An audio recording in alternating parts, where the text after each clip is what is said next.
Let's start off with the overall market performance. We saw a bit of positivity after 2 days of declines. A lot of earnings anticipated. I know Barclays is out with results tomorrow. That stock up around 2%, but the real shining star perhaps was Safaricom. 37 million shares passing through this stock, and it was up around 3.5%. Yes, the market turnover today actually did increase from yesterday's by close to 149%, came in around 270 million shillings in terms of turnover. But again, if you look at the dynamics of those figures, Safaricom accounted for 50% of that 270. Safaricom accounted for close to 90% of all the foreign trade that actually took place. So remove Safaricom from the market today, then the market in general overall did actually not perform that well.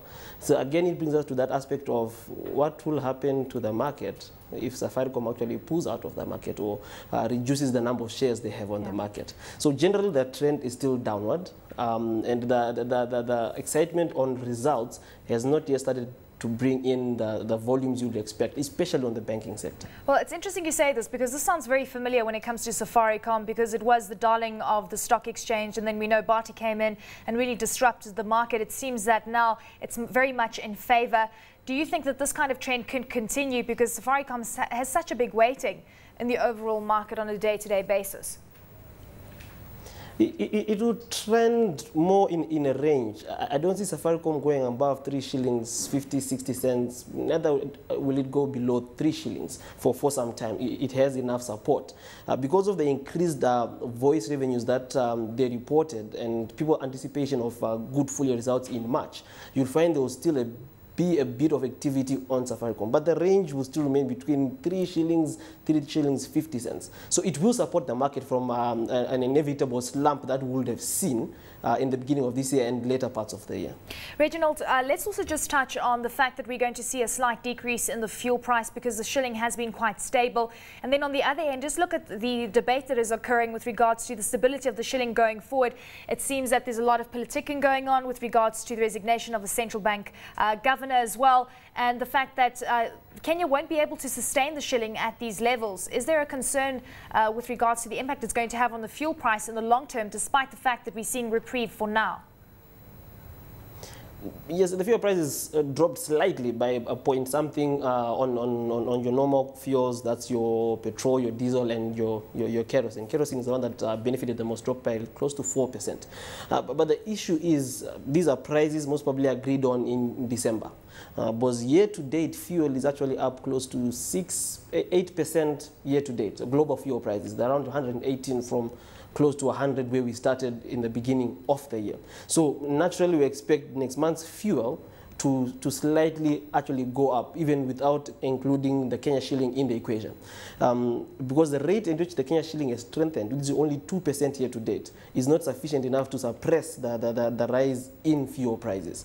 The noise on the central bank, really, the governor has not really been factored in, because people are still thinking it will be shut down in parliament, it might not go through. But I think if it actually passes parliament and a tribunal will be set, then we have the issue of policy continuity risk that will come in. Is the person who's going to take over interim going to continue the same policy? Is the new person who's going to come in change the policy of the monetary policy? So yes, sustaining the shilling at 82 will be a bit difficult, because currently what they're using is mopping up excess liquidity in the market, tightening interest rates. And clearly our reserves are not that much to keep on trying to pump in Kenya shillings into, mop up Kenya shillings from the market. It will affect the central bank reserves in the long run, and it's not sustainable. Well, Reginald, the point is that we actually need to see far better fuel prices and, of course, better food prices, because this is going to feed through into inflation, which is directly linked also to the performance of the shilling. This is going to be quite important from a monetary policy stance, because it's inadvertently going to affect the banks as well. We have Barclays out with results. What kind of scenarios have you put in place for this year? If you look at it, the central bank is really in a tight spot. They have to maintain the shilling where it is, and they really don't have too much room to increase rates higher because it will completely distort and destroy the economy and destabilize the economy. So their base rate at 18%, the highest maybe they might go is maybe 18.5, 19%. With inflation below 18%, it does make sense. But the point where inflation is going to go above 18%, then that rate, there will be pressure on their rate to go up. And that will obviously affect the banking sector, the private sector borrowing, and the economy at large.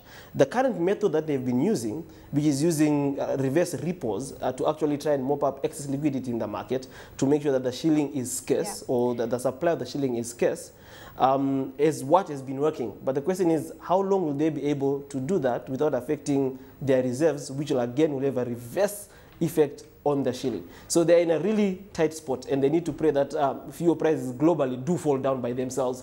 Rain comes and the food prices fall down by themselves, then they'll have an easier job. Fantastic. Okay, so Reginald, just very quickly, let's just touch on the revenue increase on the tourism front, up by 32%. There's a big concern that this Eurozone crisis is going to have an impact on tourism going forward. Very quickly, your view.